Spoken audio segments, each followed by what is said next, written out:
Hello everyone, welcome to our channel. आज हम फिर से देखेंगे ईवीएस का पार्ट 4।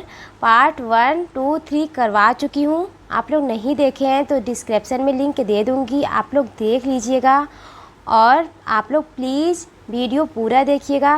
वीडियो पसंद आए तो चैनल को सब्सक्राइब और लाइक कर दीजिएगा मेरे दोस्तों। आइए देखते हैं पहला क्वेश्चन। दक्षिण भारत का सबसे बड़ा मेला आदिवासी उत्सव है।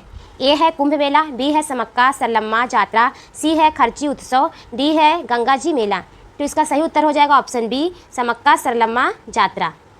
तो समक्का सरलम्मा जात्रा जो उत्सव है ये दक्षिण भारत में मनाया जाता है और ये दक्षिण भारत में तेलंगाना में मनाया जाता है।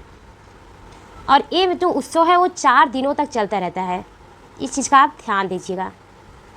दूसरा प्रश्न है, पोचमपल्ली नाम है। ए है लोक चित्रकला जो विशेष रंगों से बनाई जाती है, बी है साड़ियों का जिन पर पारंपरिक रंगाई के ज्यामितीय नमूने होते हैं, सी है बकरियों की किस जिसका महीन साल बनाने के काम आता है, डी है प्राचीन भारतीय मंदिरों की श्रेणी का। तो इसका सही उत्तर हो जाएगा ऑप्शन बी, जो पोचमपल्ली नाम है वो साड़ियों का नाम है और इन साड़ियों पर पारंपरिक रंगाई की जाती है और उन पर ज्यामिति के नमूने बने होते हैं। तो ऑप्शन बी यही सही उत्तर है। अगर पोचमपल्ली की बात करें तो ये तेलंगाना में स्थित है और तेलंगाना में एक जो पोचमपल्ली है एक स्थान है, तो तेलंगाना का ये जो स्थान है पोचमपल्ली। इसी तीसरा प्रश्न है, वाराणसी की कढ़ाई की अद्वितीय कला है।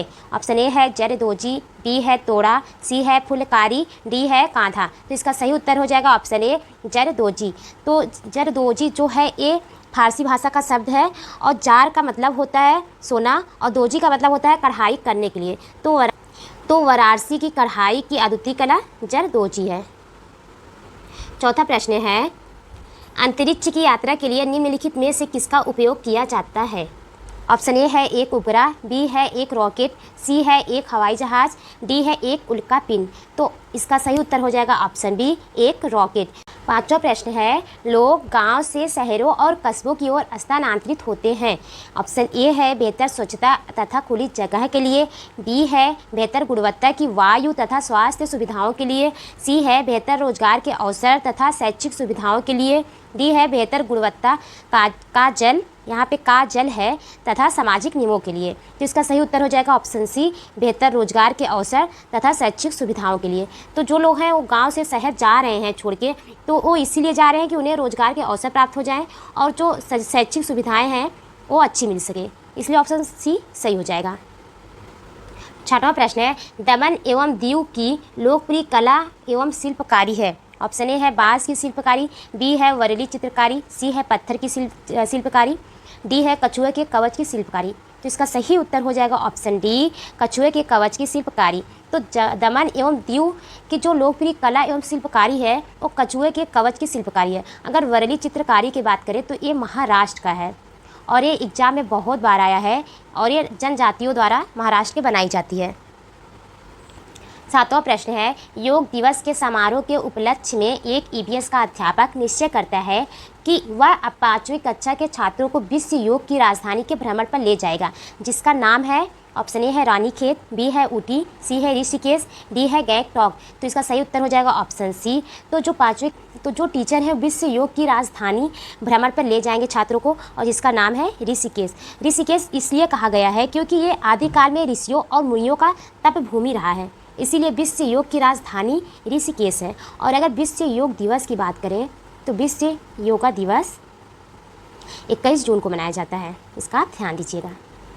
आठवां प्रश्न है, पर्यावरण अध्ययन में थीम आधारित पद्धति सहायक होती है।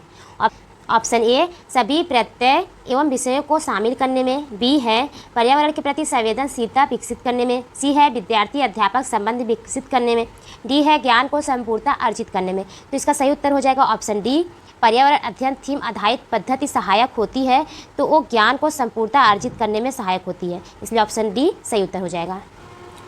नौवां प्रश्न है, ईवीएस में CCE का अर्थ है। ए है सतत एवं संचयी मूल्यांकन, बी है संचयी एवं संज्ञानात्मक मूल्यांकन, सी है व्यापक एवं संचयी मूल्यांकन, डी है सतत एवं व्यापक मूल्यांकन। तो ईवीएस में CCE का अर्थ जो होता है वो होता है सतत एवं व्यापक मूल्यांकन, ऑप्शन डी सही हो जाएगा।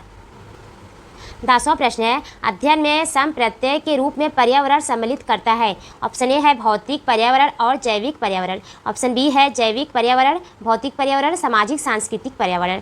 सी है भौतिक पर्यावरण, सामाजिक सांस्कृतिक पर्यावरण। डी है जैविक पर्यावरण, जीवन प्रक्रम और तंत्र सामाजिक संस्कृति। तो इसका सही उत्तर हो जाएगा ऑप्शन बी। जो पर्यावरण समप्रत्यय के रूप में सम्मिलित करता है वो है जैविक पर्यावरण, भौतिक पर्यावरण, सामाजिक और सांस्कृतिक पर्यावरण। 11वां प्रश्न है, मधुबनी एक प्रसिद्ध है। ऑप्शन ए है झील है राजस्थान में, बी बिहार की साल है, सी बिहार की एक प्रकार की लोक कला चित्रकारी है, डी आंध्र प्रदेश की बनी हुई साड़ी है।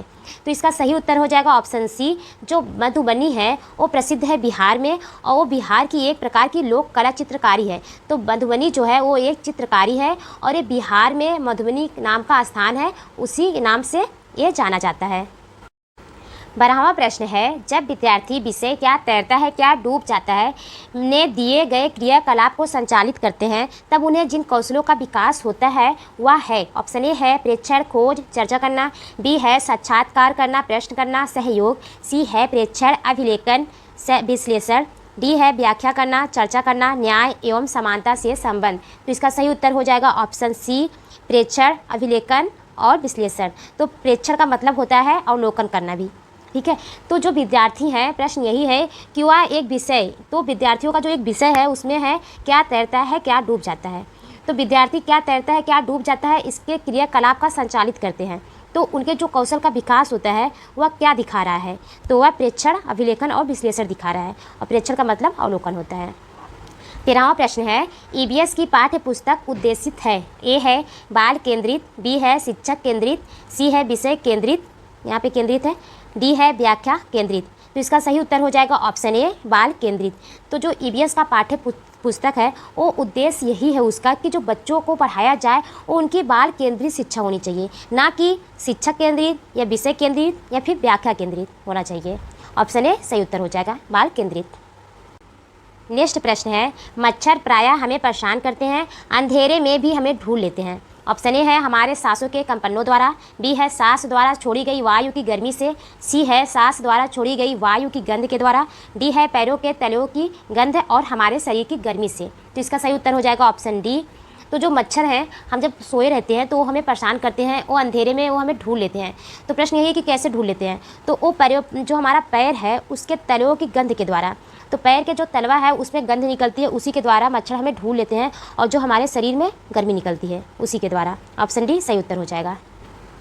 15वां प्रश्न है, निम्नलिखित में से वह राज्य चुनिए जहाँ के लोग नारियल के तेल में पकी या तली समुद्री मछली खाना पसंद करते हैं। ऑप्शन ए है गोवा, बी है तेलंगाना, सी है छत्तीसगढ़, डी है झारखंड। तो इसका सही उत्तर हो जाएगा ऑप्शन ए, गोवा। तो गोवा के जो लोग हैं वो मछलियों को नारियल के तेल में पका करके या फिर तला करके खाते हैं और गोवा जो है वो अरब सागर के तट पर पड़ता है, इसीलिए समुद्री मछली वहाँ ज़्यादा पाई जाती हैं, इसलिए वह समुद्री मछलियों को खाना भी पसंद करते हैं। 16वां प्रश्न है, घर में बच्चों से धीरे धीरे खाने के लिए एवं अच्छी तरह चबाने के लिए कहा जाता है, इसका सबसे उपयुक्त कारण है। ऑप्शन ए है वे कम खाते हैं, बी है उनके दांत सुरक्षित रहते हैं, सी है वह खाते समय पानी पीते हैं, डी है उनके भोजन का पाचन सही ढंग से होता है। तो इसका सही उत्तर हो जाएगा ऑप्शन डी, उनके भोजन का पाचन सही ढंग से होता है। जब बच्चे घर में धीरे धीरे खाना खाएंगे तो अच्छी तरीके से चबाने के लिए आप उन्हें बोलेंगे कि बेटा आप अच्छे से चबा चबा के खाना खाओ, तो उनका जो पाचन क्रिया है ना वो बहुत अच्छी तरीके से हो जाएगा, इसलिए ऑप्शन डी सही हो जाएगा।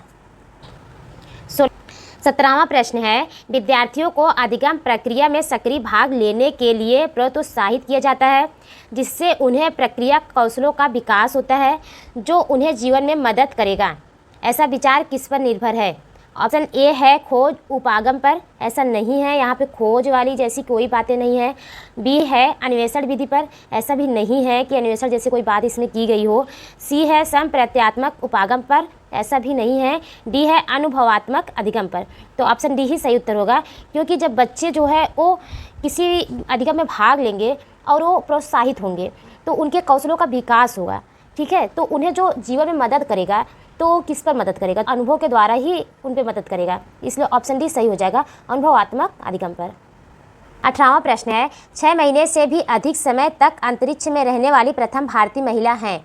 ऑप्शन ए है वहीदा प्रीस्ट, बी है कर्णम मल्लेश्वरी, सी है बछेंद्री पाल, डी है सुनीता विलियम्स। तो इसका सही उत्तर हो जाएगा ऑप्शन डी, सुनीता विलियम्स। ये भारत की वो पहली महिला है जो अंतरिक्ष पर 6 महीने तक वहाँ पे रही हुई हैं। और अगर बात करें कि भारत की कौन सी पहली महिला थी जो अंतरिक्ष पर गई थी, तो वो कल्पना चावला थी। ठीक है, थैंक यू सो मच दोस्तों। आज के लिए बस इतना ही प्रश्न, और जो भी प्रश्न मैंने करवाया है वो बहुत ही इंपॉर्टेंट है। प्लीज़ बताइएगा, कमेंट कीजिएगा ये सेशन आपको कैसा लगा। मिलते हैं नेक्स्ट वीडियो में। Thank you so much.